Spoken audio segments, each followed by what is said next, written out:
तो अस्सलाम वालेकुम।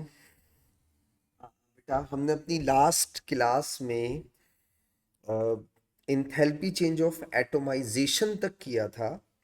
और मैं उससे एक स्टेप और आगे बढ़ूंगा आज इंशाल्लाह। एटोमाइजेशन से रिलेटेड एक छोटी सी बात और मैं बस कर दूं, फिर मैं इंशाल्लाह और डिटेल्स में आऊँगा। एटोमाइजेशन दो तरह की होती है: enthalpy change of atomization of element, enthalpy change of atomization of compound. Enthalpy change of atomization of element के अंदर 1 mole of gaseous atoms form from its element at standard conditions, जबकि enthalpy change of atomization of compound के अंदर बेटा 1 mole of compound is completely converted into its gaseous atoms.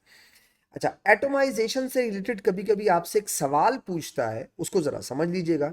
देखो बेटा, सबसे पहली बात, बॉन्ड एनर्जी किसे कहते हैं। छोटा सा इसके साथ एक छोटा सा पॉइंट है, वो मैं आपको क्लियर कर दूं पहले। देखो, बॉन्ड एनर्जी कहते किसको है। बॉन्ड एनर्जी का मतलब होता है, मैं एक दफा लिख दूं, मुझे पता है आप लोग ओ लेवल से सीखते हुए आए हैं इसको। एनर्जी रिक्वायर्ड, यानी एंडोथर्मिक की बात कर रहा हूं। Energy required to break a bond,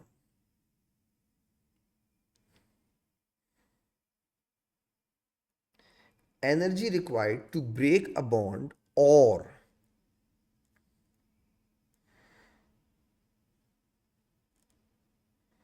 energy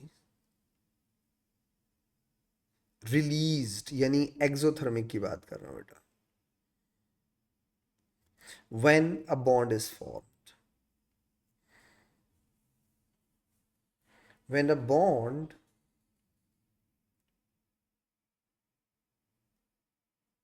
is form, ठीक है। हम इसे कहते हैं बॉन्ड एनर्जी। अच्छा, अब आपको एक छोटा सा लिंक समझाना है बॉन्ड एनर्जी और किसी डाई एटॉमिक गैस का बेटा, ठीक है। बॉन्ड एनर्जी और डाई एटॉमिक गैस, लिंक क्या समझाना चाह रहा हूं। Bond energy and diatomic gas, इस समझने से आपको बहुत सारी चीजें समझ में आ जाएंगी। Bond energy and diatomic gas, इनका लिंक क्या है। देखो बेटा, मैं एग्जाम्पल देता हूं। फॉर एग्जाम्पल, अगर आप H2 डायटोमिक गैस है, या O2 या N2 या Cl2 वगैरह वगैरह, अगर आप इस डायटोमिक गैस को 2 हाइड्रोजन गैसियस एटम्स में कन्वर्ट कर दें, तो आपको पता है आपने इस रिएक्शन में बेसिकली क्या किया है। आप कहेंगे सर कुछ नहीं किया, आपने हाइड्रोजन हाइड्रोजन का बॉन्ड ब्रेक किया और 2 हाइड्रोजन एटम्स बना लिए। तो बेटा, energy required to break a bond is known as bond energy. तो क्या मैं इस इंथैल्पी चेंज को बॉन्ड एनर्जी नहीं कह सकता? आप कहेंगे बिल्कुल कह सकते हैं, इट्स अ बॉन्ड एनर्जी। अच्छा, अब मैं आपको बोलूंगा इसे कंपेयर करो enthalpy change of atomization of hydrogen से। फॉर एग्जाम्पल, अगर मैं आपसे कहता हूं बेटा कि enthalpy change of atomization of hydrogen बना के दिखाओ, तो आप क्या बोलेंगे? सर, 1 मोल गैसियस हाइड्रोजन एटम बनाओ, और किससे बनाओ? अपने ही एलिमेंट से, स्टैंडर्ड कंडीशंस पे। इधर हाफ लगा दो। अब आप इसे क्या बोलेंगे? Enthalpy change of atomisation. अब आप इन दोनों इक्वेशन को आपस में कंपेयर करें, आपको एक कॉन्सेप्ट समझ में आ जाएगा। क्या? ऊपर वाली इक्वेशन में अगर आप गौर करें तो मैंने इंथैल्पी चेंज को बॉन्ड एनर्जी बोला हुआ है। नीचे वाली इक्वेशन में आप गौर करें, मैंने इंथैल्पी चेंज ऑफ एटोमाइजेशन बोला हुआ है। अगर आप ऊपर वाली इक्वेशन और नीचे वाली इक्वेशन दोनों को कंपेयर कर सकते हैं बेटा, तो आपको एक बात समझ में आ गई। एक्चुअली बॉन्ड एनर्जी की जो इक्वेशन मैंने आपको दी हुई है, वो enthalpy change of atomisation into 2 के बराबर है। कैसे? चेक करें। 1 मोल की जगह दो मोल गैसियस एटम बन रहे हैं और किससे बन रहे हैं? अपने ही एलिमेंट से स्टैंडर्ड कंडीशन पे। तो मैं ऊपर वाली बात को कह सकता हूं ना कि it is equal to enthalpy change of atomization into two. Now, what is the relationship of bond energy of a diatomic gas and enthalpy change of its atomization? तो आप कहेंगे sir bond energy is equal to enthalpy change of atomization into two. तो अगर किसी diatomic gas की bond energy दी हो और एटोमाइजेशन निकालनी हो तो आप कहेंगे sir bond energy divided by two will be equal to enthalpy change of atomization. That's it. और बेटा अगर आपको एटोमाइजेशन दी और बॉन्ड एनर्जी निकालनी हो तो आप उसको मल्टीप्लाई बाय टू कर दें, वाइस वर्सा। इतनी सिंपल सी बात है। तो ये छोटी सी बात को बेटा याद रखिएगा। ये जो मैंने आपको पॉइंट बताया है कि इंथैल्पी चेंज ऑफ एटोमाइजेशन और बॉन्ड एनर्जी का आपस में लिंक क्या होता है फॉर अ डायटोमिक गैस। सही है। तो डायटोमिक गैस के लिए enthalpy change of atomization two two किसके बराबर होगी? बॉन्ड एनर्जी के। तो आपको अगर बॉन्ड एनर्जी दी जाए आप एटोमाइजेशन निकाल सकते हैं, आपको एटोमाइजेशन दी जाए आप बॉन्ड एनर्जी निकाल सकते हैं, कोई इश्यू नहीं है। ये हो गई हमारी आखिरी बात एंथैल्पी चेंज ऑफ एटोमाइजेशन। अब हम चलते हैं कुछ की पॉइंट्स पे। हमने जो कुछ पढ़ा है हम उसकी इंप्लीमेंटेशन पढ़ेंगे बेटा, ठीक है। बहुत सिंपल सी चीजें हैं, कोई रॉकेट साइंस नहीं है। Some key point, some concepts related to the energetics topic. अच्छा, पहले मैं आपको कुछ जैसे की पॉइंट है some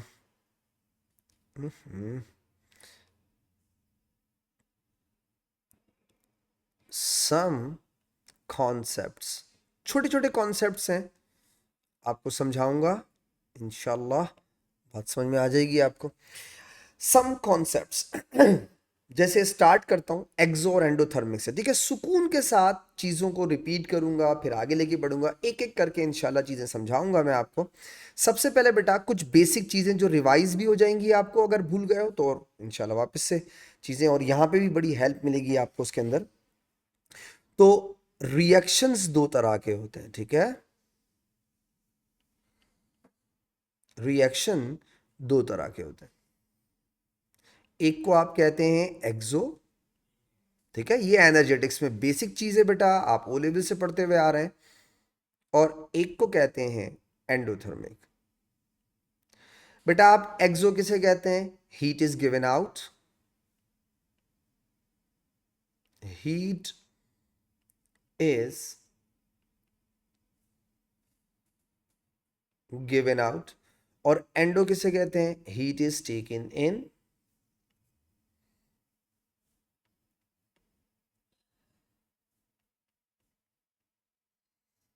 heat is given out, heat is taken in. पहले मैं आपको एक्सो के बारे में थोड़ा एक्सप्लेन कर दूं। एक्सोथर्मिक को एक्सोथर्मिक क्यों कहते हैं उसके लिए छोटी सी चीज जरा रिवाइज करानी पड़ेगी मुझे। मैं अब छोटी सी एग्जांपल देता हूं। मैं सबसे पहले एक्सोथर्मिक को वापस से एक्सप्लेन करने लगा हूं, देखिएगा। एक्सोथर्मिक रिएक्शन के लिए एक एग्जांपल से समझाता हूं। देखो बेटा, अगर आप हाइड्रोजन को ऑक्सीजन के साथ रिएक्ट कराते हैं तो ये आपको प्रोड्यूस करके देता है वाटर, ठीक है। अभी बैलेंसिंग की तरफ मत जाइएगा, ठीक है। बैलेंसिंग को साइड पे रखिए, हम सिर्फ ये देखना चाह रहे हैं कि किसी एक्सोथर्मिक रिएक्शन में बेसिकली हो क्या रहा होता है। और वो बहुत ही सिंपल कॉन्सेप्ट है। अगर आपको एक्सो समझ में आ गया, एंडो ऑटोमेटिकली समझ में आ जाएगा वापस से। अगर आप चेक करें बेटा तो एक्चुअली हुआ ये था कि रिएक्टेंट साइड पर हाइड्रोजन हाइड्रोजन और ऑक्सीजन ऑक्सीजन के बॉन्ड्स थे, बिल्कुल थे। बेटा प्रोडक्ट साइड पर हाइड्रोजन हाइड्रोजन और ऑक्सीजन ऑक्सीजन के बॉन्ड नहीं है। तो दो बातें मैं आपको समझा रहा हूं। अगर रिएक्टेंट साइड पर एच का बॉन्ड है, ओ का बॉन्ड है, और प्रोडक्ट साइड पर एच और ओ का बॉन्ड नहीं है और एक नया बॉन्ड नजर आ रहा है एच और ओ का, इसका मतलब यह हुआ, आपने पहली बात, दो बातें बताऊंगा। पहली बात यानी जब ये रिएक्शन हुआ होगा तो आपके रिएक्टेंट्स के बॉन्ड्स ब्रेक हो चुके होंगे। पहली बात, तभी तो प्रोडक्ट में नजर नहीं आ रहे। तो आपने कहा इन रिएक्टेंट्स बॉन्ड्स आर ब्रोकन। अब दोबारा से सुने, इसी बात को कंटिन्यू करता हूं बेटा। आपके प्रोडक्ट में जो बॉन्ड नजर आ रहे हैं एच और ओ के, क्या वो रिएक्टेंट में थे? नहीं। इसका मतलब है जब आपका प्रोडक्ट बना तो न्यू बॉन्ड्स फॉर्म हुए, राइट? तो आप कहेंगे in the product side bonds are form. Bond breaking endothermic process होता है, बॉन्ड फॉर्मेशन एक्सोथर्मिक प्रोसेस होता है। तो इसका मतलब पहले स्टेप में आपका रिएक्शन एंडोथर्मिक हुआ, दूसरे स्टेप में आपका रिएक्शन एक्सोथर्मिक हुआ। तो हमने क्यों कहा रिएक्शन एक्सो है या एंडो है, जबकि दोनों काम हो रहे हैं? जैसे फॉर एग्जांपल, अगर कोई आपसे कहे यार हाइड्रोजन और ऑक्सीजन के बॉन्ड ब्रेक ना करो और प्रोडक्ट बना दो, आप बोलेंगे हो ही नहीं सकता। जब तक एच एच का बॉन्ड, जब तक ओ ओ का बॉन्ड ब्रेक नहीं होगा तब तक प्रोडक्ट के बॉन्ड फॉर्म नहीं हो सकते। डन हो गया? ओ लेवल से पढ़ते हुए आ रहे हो। इसका मतलब जब तक रिएक्टेंट के बॉन्ड्स ब्रेक नहीं होते तब तक बॉन्ड फॉर्मेशन ही नहीं होगी। एच एच का बॉन्ड तोड़ना जरूरी है, ओ ओ का बॉन्ड तोड़ना जरूरी है। दुनिया के हर केमिकल रिएक्शन के अंदर पहले स्टेप के अंदर बॉन्ड ब्रेकिंग होती है। जब तक बॉन्ड ब्रेक नहीं करोगे तब तक बॉन्ड फॉर्मेशन नहीं होगी। नाउ लेट्स सपोज करो एच एच, ये मैं अपनी तरफ से एज्यूम कर रहा हूं, ठीक है? सपोज करो बेटा कि आपने बॉन्ड ब्रेकिंग के लिए जो टोटल एनर्जी प्रोवाइड की थी एच एच और ओ ओ को ब्रेक करने के लिए, सपोज करो वो थी that bond breaking energy was suppose 200 kilo joule. Suppose आपने एच एच और ओ ओ का बॉन्ड तोड़ा, कितनी एनर्जी दी? 200। आपने एनर्जी दी तो साइन क्या लगाते हैं? पॉजिटिव। एंडोथर्मिक के लिए साइन पॉजिटिव होता है। ओके, सपोज करो बेटा जब एच और ओ के बॉन्ड्स बने तो टोटल जो रिलीज्ड एनर्जी थी बॉन्ड फॉर्मेशन टोटल, वो थी 250 किलो जूल। सपोज हो गई। आपने साइन नेगेटिव लगाया, क्यों? क्योंकि एक्सोथर्मिक है। अब आप ये चेक करें बेटा, ओवरऑल आपके रिएक्शन में एनर्जी एब्जॉर्ब हो रही है या रिलीज? तो आप कहेंगे सर रिलीज हो रही है। कितनी रिलीज हो रही है? एक्स्ट्रा 50। तो अगर किसी रिएक्शन में एक्स्ट्रा एनर्जी रिलीज हो रही हो ओवरऑल, तो आप उस रिएक्शन को क्या कहते थे बेटा? ये एक्सोथर्मिक है। यानी आपको पहली बात जो मैंने याद दिलाई वो ये है बेटा कि अगर किसी केमिकल रिएक्शन के अंदर बॉन्ड फॉर्मेशन बॉन्ड ब्रेकिंग से ग्रेटर हो जावे तो आप अपने रिएक्शन को कहते हैं एक्सोथर्मिक हो गया। यस और नो? आजा इसी रिएक्शन को आगे बढ़ाता हूं, एनर्जी प्रोफाइल डायग्राम से समझाता हूं, जरा देखिएगा। आप सब एनर्जी प्रोफाइल डायग्राम को जानते हैं तो कोई रॉकेट साइंस नहीं है, आराम से समझ आ जाएगा। वाई एक्सिस पे एनर्जी होती है और बेटा एक्स एक्सिस पे हमेशा प्रोग्रेस होता है। वाई एक्सिस पर एनर्जी है और एक्स एक्सिस पर प्रोग्रेस ऑफ द रिएक्शन है, ठीक है? लोग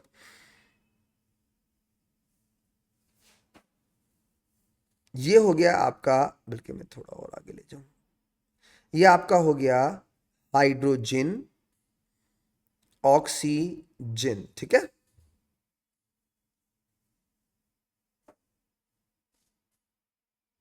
ओके, अब आइए यहां पे बात देखें। बेटा ये वो एनर्जी है, गौर से देखिएगा, सुनते जाइएगा बात को। ये वो एनर्जी है जो आपने रिएक्टेंट के बॉन्ड्स को ब्रेक करने के लिए यूज की। आप खुद ही कह रहे हैं जब तक रिएक्टेंट के बॉन्ड्स ब्रेक ना हो प्रोडक्ट के बॉन्ड नहीं बनते, नहीं बनते। तो भाई ये एनर्जी किसी रिएक्शन के होने के लिए जरूरी है, हाँ है। ऐसी एनर्जी जिसके बगैर रिएक्शन ना हो सके उसे कहते हैं एनर्जी ऑफ एक्टिवेशन या एक्टिवेशन एनर्जी। ये बेसिकली वही एनर्जी है जो आपने बॉन्ड ब्रेक करने के लिए यूज की होगी शुरू में, तोड़ने ताड़ने के लिए, इसको तोड़ दे उसको तोड़ दे ताकि प्रोडक्ट बने। सही है, तो आपने पहले एनर्जी दी और ये एनर्जी के बगैर रिएक्शन नहीं हो सकता, इसे आप लोग क्या बोलते हैं, एक्टिवेशन। ओ लेवल से पढ़ते हुए आ रहे हो, energy required to start a reaction, इसके बगैर रिएक्शन स्टार्ट ही नहीं हो सकता। आप इसे क्या बोलते हैं, एक्टिवेशन। दोबारा सुनिए, सपोज करो ये 200 है। कितनी है बेटा, 200। अब फिर से सुनिएगा स्टेटमेंट, आपने जितनी एनर्जी दी, अगर आपको उतनी ही एनर्जी रिटर्न में मिल जाती तो आपका रिएक्शन यहां आके रुक जाता। आपने 200 दी, उसने 200 दी, बात खत्म हो गई। जहां से रिएक्शन जिस एनर्जी लेवल से स्टार्ट हुआ था उसी एनर्जी लेवल पे आके एंड हो गया। लेकिन क्या ऐसा हुआ, जी नहीं। आपके सिस्टम ने आपने जितनी एनर्जी दी थी उससे ज्यादा रिलीज की, तो आपका सिस्टम और लोअर एनर्जी पे आ जाएगा, और लोअर एनर्जी पे। ये आ गया बेटा, यहां बन गया आपका H2O। बैलेंसिंग के चक्कर में नहीं रखना, अभी जो चीजें समझा रहा हूं उसको देखिएगा, ठीक है। आए जरा बेटा, चेक करें, ये वो एनर्जी है जिस पे आपका हक नहीं था, आपका हक नहीं था। नहीं, ये देखें आप, ये वो एनर्जी है जो सिस्टम ने आपको दी, और इसका नाम आपने क्या रखा, डेल्टा एच बेटा। सही है, और ये डेल्टा एच कितनी है, यहां पे डेल्टा एच आपकी है 50 किलो जूल। माइनस में है बेटा, तो आपने कहा -50 किलो जूल। यार इसको मैं थोड़ा अच्छा भी बना सकता था, अगर मैं इसे ऐसे लिख दूं, delta H is equal to -50। तो आपका रिएक्शन क्या हो गया, एक्सोथर्मिक। आपके एक्सोथर्मिक रिएक्शन के अंदर आप हमेशा बचपन से याद करते हुए आ रहे हैं इस बात को, products are at lower energy than the reactant, है सही है। तो ये हो गया आपका एक्सोथर्मिक रिएक्शन। अब मैं आपको इससे एक चीज और समझा के आगे बढ़ूंगा बेटा। देखिए बेटा, फॉर एग्जाम्पल इसको कंपेयर कीजिएगा। मैं चाहूंगा अगर मैं इसे थोड़ा सा, 1 मिनट, ये मैं थोड़ा, मुझे जगह मिल जाए ना तो मैं इसके आमने सामने बनाऊंगा, तो मुझे लग रहा है मैं आपको ज़्यादा अच्छा समझा पाऊंगा। इसको मैंने ज़रा साइड पे कर दिया, आपको नज़र तो आ रहा होगा ये। अब चले, मैं इसे कंपेयर करूंगा एक और रिएक्शन के साथ, उससे आपको मेरी पहली बात समझ में आ जाएगी बेटा। गौर से देखिएगा, वेरी वेरी इंपॉर्टेंट, बहुत इंपॉर्टेंट चीज बता रहा हूं, जरा सुनिए।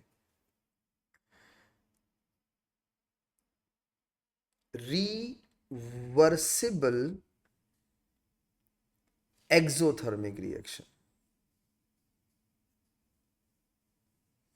अब देखिएगा आप, अगर आपको ये जो बैकग्राउंड मैंने बताया ये समझ आ गया ना, तो आपको मेरी अगली बात ऐसी बेहतरीन समझ में आ जाएगी। लुक एट हियर, देखिएगा, एक मैं रिवर्सिबल एक्सोथर्मिक रिएक्शन आपको समझाता हूं।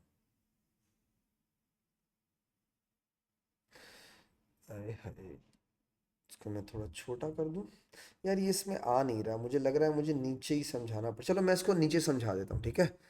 मुझे लग रहा है ये, मैं पेज बचाने की कोशिश कर रहा हूँ लेकिन शायद अच्छा नहीं है, ज़रूरत क्या है पेज बचाने की। चलो मैं इसको नीचे लिख देता हूँ ताकि समझ में आ जाए, वो इसलिए कि वो ऊपर मेरा ख्याल है जगह नहीं बचेगी, फिर बाद में मैसअप हो जाएगा, चीज़ें डिलीट करनी पड़ेंगी। नीचे समझा रहा हूँ, सही, वो इरेज करनी पड़ेंगी।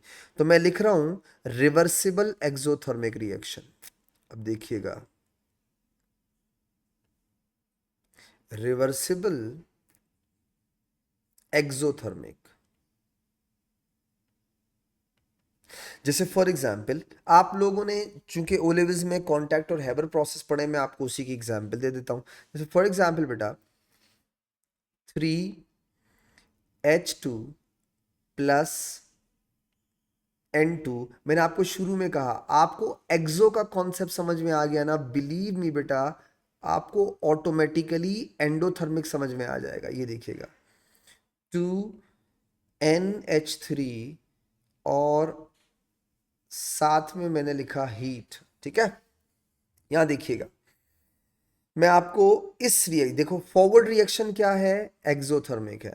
बेटा कोई भी रिवर्सिबल रिएक्शन अगर किसी एक डायरेक्शन में एक्सो हो तो उसकी ऑपोजिट डायरेक्शन में क्या होता है, एंडो। तो अगर फॉरवर्ड डायरेक्शन एक्सो है इसका मतलब है बैकवर्ड डायरेक्शन इसकी क्या होगी, एंडोथर्मिक, ठीक है। ये वो बच्चों वाली बात है, इसमें मैं ज्यादा टाइम जाया नहीं कर रहा। मुझे आपको एक कॉन्सेप्ट देना है, जरा देखिएगा।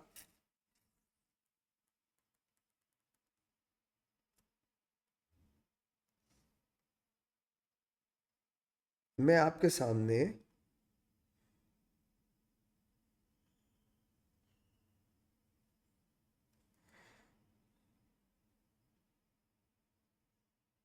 ओके चले, सपोज करें, जरा देखिएगा, ये एनर्जी है, ये एनर्जी है, ये है फॉरवर्ड रिएक्शन, ठीक है। और ये मैं बनाऊंगा आपके लिए एक्सोथर्मिक बैकवर्ड रिएक्शन के लिए। और अगर आपको ये कॉन्सेप्ट समझ में आ गया, इसके बाद आपको एग्जामिनर कभी भी इस तरह के क्वेश्चंस में ना चीट नहीं कर पाएगा, अगर आपको ये कॉन्सेप्ट समझ में आ जाए। जरा देखिएगा, और बहुत सिंपल सा है, बहुत सिंपल सा है, थोड़ी तवज्जो की जरूरत है बस। ये देखिएगा, सपोज करो मैं फॉरवर्ड डायरेक्शन बना रहा हूं, ठीक है, आपके लिए। ये मैंने स्टार्ट किया ऐसे, और मैं यहां लेके आया,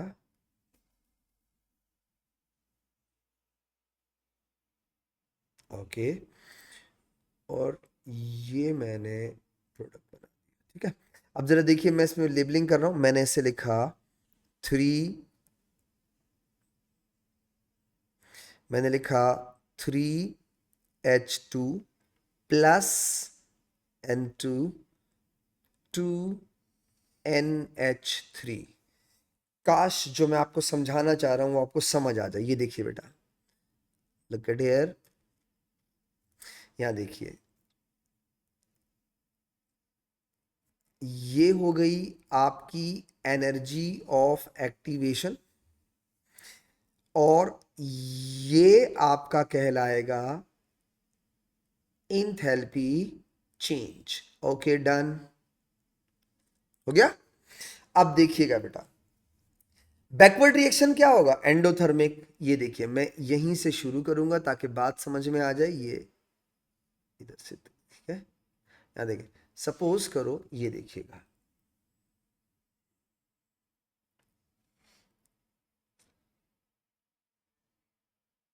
डन, और ये इधर आएगा तो यहां होना चाहिए, ठीक है, डन। अब देखिएगा,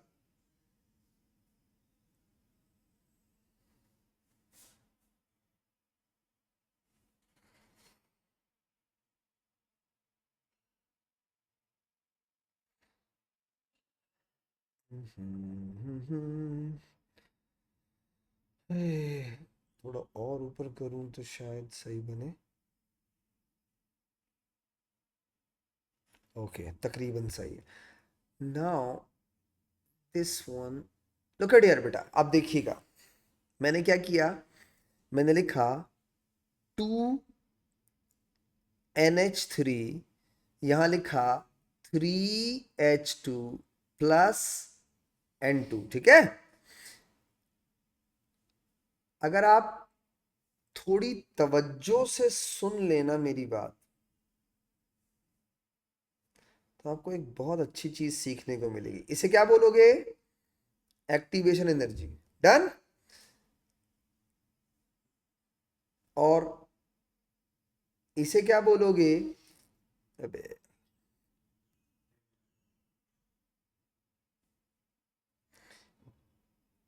डेल्टा एच बोलोगे, राइट। दोनों को कंपेयर करो, मैं चाहूंगा आप रुक कर मेरी बातों को समझें, रुक के मेरी बातों को समझें। आप इन दोनों को कंपेयर कर लें बेटा। लेट सपोज अगर आपकी एक्टिवेशन एनर्जी, सपोज 50 थी, ठीक है। और सपोज करो आपकी डेल्टा एच है 30, सपोज करो, मानते हो आपकी एक्टिवेशन क्या है 50, आपकी डेल्टा एच क्या है 30।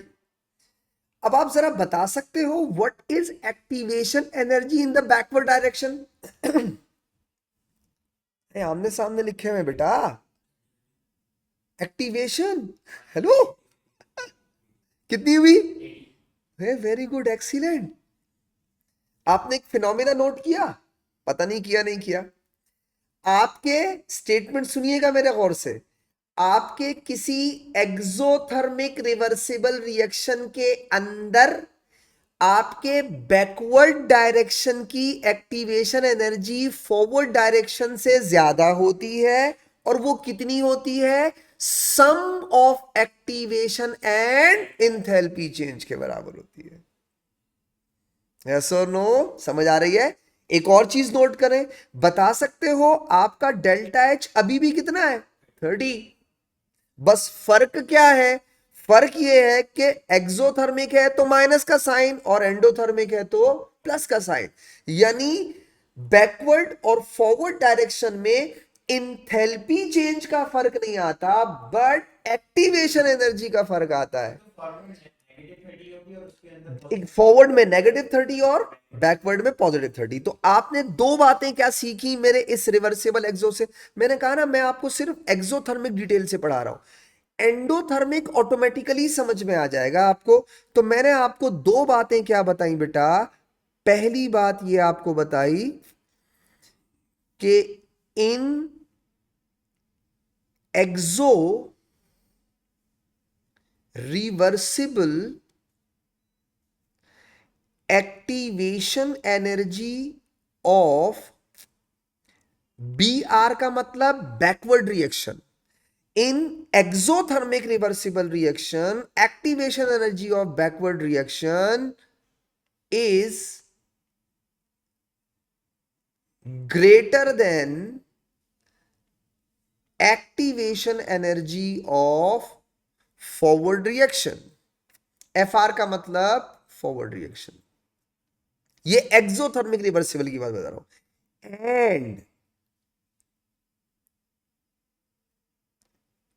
एंड enthalpy change will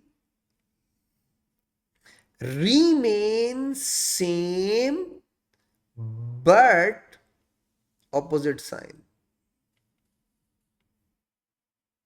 ये बात बता रहा हूं। अब आप सोचे ना बेटा, आप इसको कन्वर्ट कर दें, एंडोथर्मिक रिवर्सिबल के लिए कर दें, उल्टा हो जाएगा। अगर कोई रिएक्शन एंडोथर्मिक है, रिवर्सिबल रिएक्शन एंडोथर्मिक है बेटा, तो आपकी activation energy of backward reaction कम होगी और आपकी activation energy of forward reaction ज्यादा होगी। So simple. तो आप कहते हैं activation energy of endothermic reaction is greater than the activation energy of exothermic reaction. आ जा बेटा, ये हो गई मेरी बात, आई होप समझ में आ गई होगी। अब आप देखें बेटा, सिंपल सी बातें समझाऊंगा आपको इसी के साथ। इसी एक्सोथर्मिक को पहले कंटिन्यू करता हूं। पहली बात, आपको एक्सोथर्मिक रिएक्शन में मैंने क्या क्या बताया? एक्सोथर्मिक में गौर से देखिएगा, मैं समराइज कर रहा हूं बातों को, ठीक है। मैंने आपको एक्सोथर्मिक रिएक्शन में क्या क्या सिखाया, एक जगह पे लाइन अप कर रहा हूं ताकि आपको पता चले कि सर ने हमें क्या क्या बोल दिया। पहली बात मैंने आपको यह बोली बेटा कि बॉन्ड फॉर्मेशन ग्रेटर होती है बॉन्ड ब्रेकिंग से, पहली बात। दूसरी बात बेटा, एक्टिवेशन एनर्जी का एरो हमेशा अपवर्ड होता है और एक्टिवेशन एनर्जी का साइन हमेशा पॉजिटिव होता है। डेल्टा एच इंथैल्पी चेंज का एरो डाउनवर्ड होता है और इंथैल्पी चेंज का साइन नेगेटिव होता है।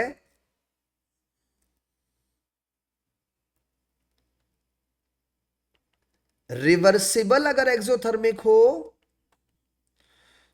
तो activation energy of backward reaction greater होती है activation energy of forward reaction से। ये बातें मैंने आपको बताई। अच्छा, अब सुनना प्लीज, मैं थोड़ा थोड़ा एक्सप्लेन कर देता हूं। बॉन्ड फॉर्मेशन बॉन्ड ब्रेकिंग से ग्रेटर हो तो एक्सोथर्मिक होता है, ये आपको पता है। एक्टिवेशन एनर्जी का एरो हमेशा अपवर्ड क्यों होता है? जो लोग एक्टिवेशन एनर्जी का एरो डबल बनाते हैं या एक्टिवेशन एनर्जी का एरो दो उसमें बनाते हैं, ओके, तो एक्टिवेशन एनर्जी का एरो हमेशा कहां बनाते हैं? अपवर्ड। क्यों बनाते हैं? रीजन पता होना चाहिए। एक्टिवेशन एनर्जी का साइन हमेशा प्लस क्यों होता है? सुनना गौर से, बात समझो, रट्टे मत लगाना। डबल एरो बनाते हो बेटा, गलत है। या डाउनवर्ड एरो बनाते हो एक्टिवेशन एनर्जी का, वो भी गलत है। रीजन क्या है? एक्टिवेशन एनर्जी की डेफिनेशन क्या है? Energy required to start a reaction. तो बेटा, एनर्जी रिक्वायर्ड का मतलब आपने एनर्जी दी, तो साइन क्या हो गया? प्लस। दूसरी चीज, जब आप एनर्जी देंगे तो किसी सिस्टम में एनर्जी ऐड होगी, तो सिस्टम हायर एनर्जी पे जाएगा या लोअर पे आएगा? हायर पे, यानी ऊपर जाएगा ना। वाई एक्सिस पे आप क्या लिखते हैं? एनर्जी। तो अगर आप एक्टिवेशन एनर्जी में एनर्जी दे रहे हैं तो सिस्टम अपवर्ड जाएगा, हायर एनर्जी पे जाएगा। इसीलिए साइन हमेशा एक्टिवेशन एनर्जी का क्या होता है बेटा? ऊपर, ऊपर की तरफ बनाते हैं। इसी तरह देखो, एक्सोथर्मिक रिएक्शन के अंदर इंथैल्पी चेंज का साइन नेगेटिव क्यों होता है? क्योंकि एनर्जी रिलीज हो रही है, सब्ट्रैक्ट हो रही है from the system, sign negative लगाओ। एरो नीचे क्यों बनाते हैं? एरो नीचे इसलिए बनाते हैं बेटा कि अगर किसी सिस्टम में से एनर्जी रिलीज हो रही हो तो बेटा सिस्टम कहां आता जाएगा? लोअर एनर्जी पे। Keep in mind, energy profile diagram में आप वाई एक्सिस पे क्या लिखते हो? एनर्जी। तो अगर सिस्टम से एनर्जी रिलीज हो रही है तो सिस्टम कहां आता जाएगा? लोअर एनर्जी में, नीचे की तरफ जाएगा। इसीलिए एरो नीचे बनाते हैं।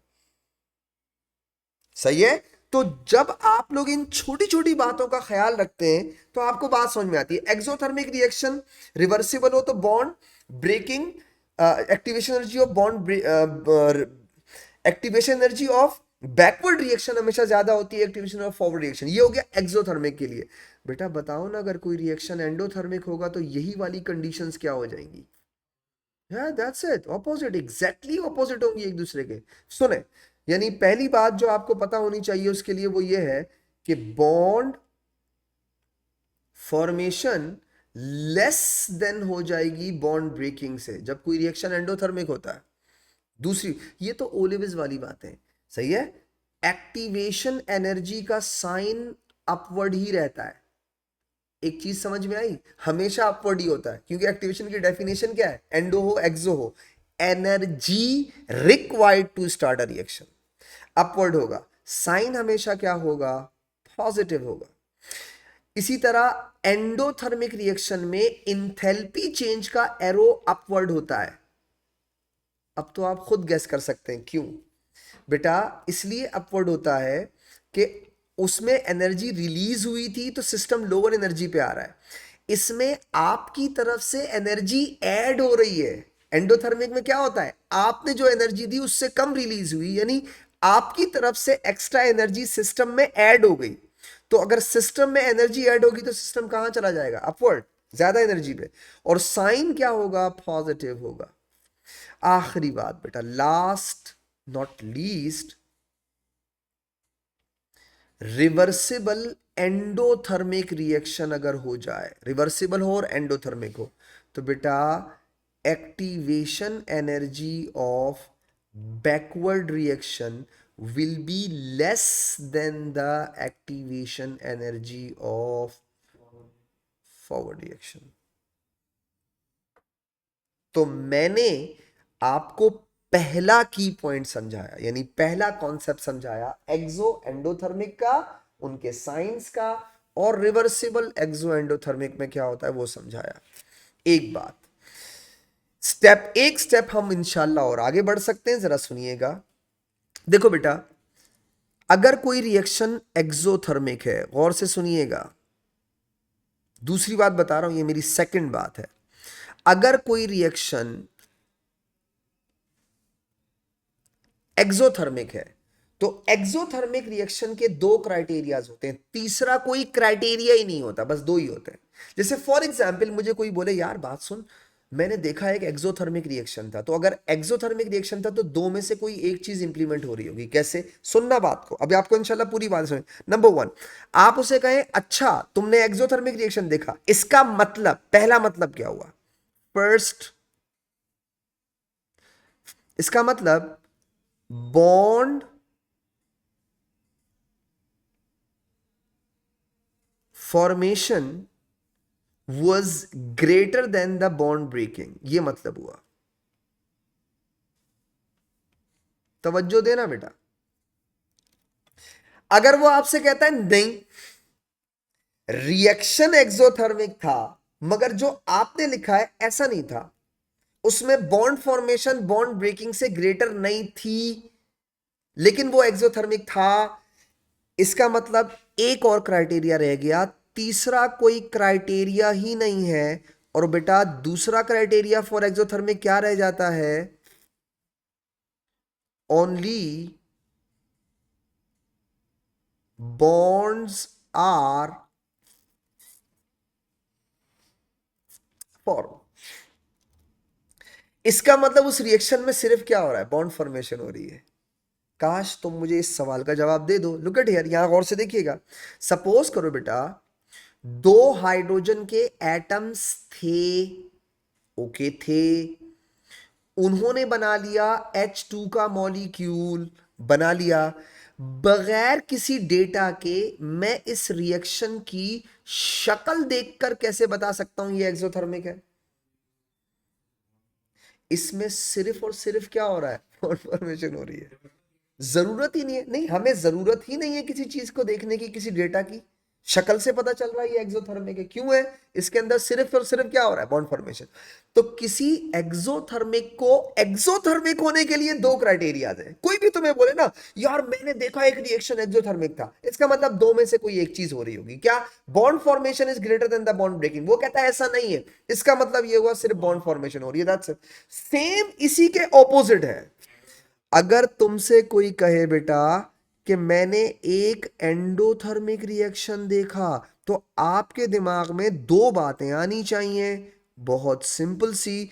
अगर कोई बोले मैंने एंडोथर्मिक रिएक्शन देखा बेटा, तो पहला क्राइटेरिया फॉर द एंडोथर्मिक क्या है? वो है बेटा bond breaking is greater than, breaking is greater than bond formation. आखिरी बात, अगर कोई डिनाई कर देना और बोले नहीं मैंने ऐसा नहीं देखा, कोई बात नहीं, एक और काम हो सकता है, और वो है बेटा ओनली बॉन्ड्स आर ब्रोकन। बस तीसरी कोई चीज ही नहीं है ना, खत्म हो गई बात। ये लो फॉर एग्जाम्पल, मैं एग्जाम्पल देता हूं। सपोज करो मैं अगर आपसे एक बात बोलता हूं, यार देख Cl2 था, ठीक है, कन्वर्ट हो गया बेटा 2Cl में। ऊपर भी स्ट्रीट सिंबल्स लगा दूं मैं, ओके। अब देखिए, जैसे फॉर एग्जाम्पल आपसे कोई कहे Cl2 था 2Cl बन गया, आप बगैर बॉन्ड एनर्जी की इंफॉर्मेशन के इसकी शक्ल देख के भी बता सकते हैं ये रिएक्शन एंडोथर्मिक है। इसमें आपको किसी डेटा की जरूरत नहीं है, शक्ल देख के भी बता सकते हैं। क्यों? इसमें काम ही एक हो रहा है। कौन सा काम हो रहा है? Only bonds are broken. तो किसी एक्सोथर्मिक के लिए दो क्राइटेरियाज, किसी एंडोथर्मिक के लिए दो क्राइटेरियाज। अब हम इन बेसिस पे एक बात और देखते हैं, फिर हम उसकी थोड़ी थोड़ी डिटेल्स पढ़ेंगे इन्हीं बातों पे जो मैंने आपको बताया है बेटा। इसमें मैं आपको छोटी सी चीज एक और बताता हूं। देखो बेटा हमने 8 डेफिनेशंस पढ़ी है, 8, वन बाय वन। उनको मैं सबको एक्सप्लेन मैं कर चुका हूं ऑलरेडी। उनमें से कुछ चीजों को और डिटेल से बताऊंगा ताकि आप पे कॉन्सेप्ट बड़े स्ट्रांग हो इस मामले में। जैसे फॉर एग्जाम्पल मेरी तीसरी बात सुनिएगा बेटा, अगर कहीं लिखा हो इंथैल्पी चेंज ऑफ रिएक्शन, तो हमेशा याद रखना इट कुड बी पॉजिटिव यानी एक्सोथर्मिक, और it could be negative, negative और पॉजिटिव। एक्सोथर्मिक भी हो सकती है और एंडोथर्मिक भी हो सकती है, दोनों काम हो सकते हैं। तो अगर कहीं इंथैल्पी चेंज ऑफ रिएक्शन लिखा हो तो इसका मतलब it could be negative exo, it could be positive endo, दोनों हो सकती है। यानी कोई ना कोई एक क्राइटेरिया यूज हो रहा होगा। आगे देखिएगा दूसरी बात, इंथैल्पी चेंज ऑफ फॉर्मेशन बेटा, इट कुड बी नेगेटिव और it could be positive. Formation negative भी हो सकती है और पॉजिटिव भी हो सकती है। नेक्स्ट बात सुनिए, इंथैल्पी चेंज ऑफ सॉल्यूशन कराया था मैंने आपको, 1 mole of ionic compound dissolve in large excess water बेटा। Enthalpy change of solution, it could be negative और इट कुड बी पॉजिटिव, दोनों हो सकती हैं। आगे देखिए, enthalpy change of combustion negative only. क्या बोलना चाह रहा हूं मैं? ये बोलना चाह रहा हूं बेटा, इंथैल्पी चेंज ऑफ कंबशन सिर्फ एक्सोथर्मिक होती है। तो इसका मतलब वही दो में से कोई एक क्राइटेरिया यूज हो रहा होगा, हर जगह पे दो में से कोई एक क्राइटेरिया यूज हो रहा होगा। Enthalpy change of neutralization negative only.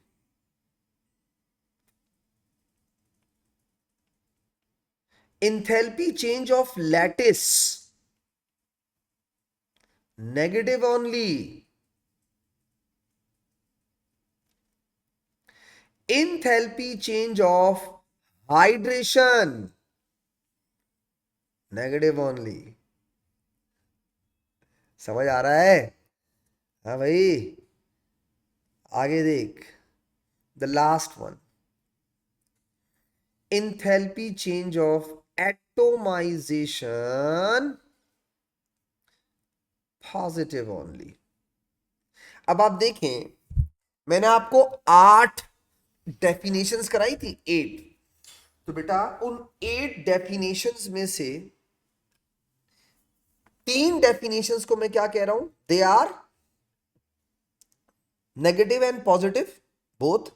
4 को कह रहा हूं दे आर नेगेटिव ओनली, और एक को कह रहा हूं इट्स पॉजिटिव ओनली।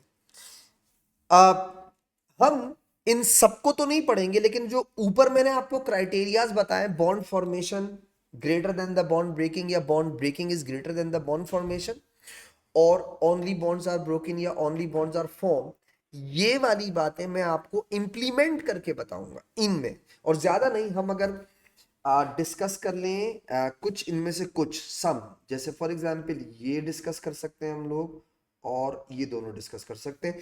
इससे हमें ऊपर वाली बातें समझ में आ जाएंगी कि सर ये जो आप कहते हैं, या तो बॉन्ड फॉर्मेशन बॉन्ड ब्रेकिंग से ग्रेटर हो, या फिर बॉन्ड ब्रेकिंग बॉन्ड फॉर्मेशन से ग्रेटर हो, तो हम बचपन से पढ़ते हुए आ रहे हैं। ये only bonds are form, only bonds are broken, ये कैसे होता है वो भी मैं आपको समझा दूं, ठीक है? तो इंशाल्लाह इसको नेक्स्ट क्लास में यहीं से कंटिन्यू करूंगा, ठीक है? थैंक यू सो मच बेटा, सी यू इंशाल्लाह नेक्स्ट क्लास में। दुआओं में याद रखिएगा। अल्लाह हाफिज।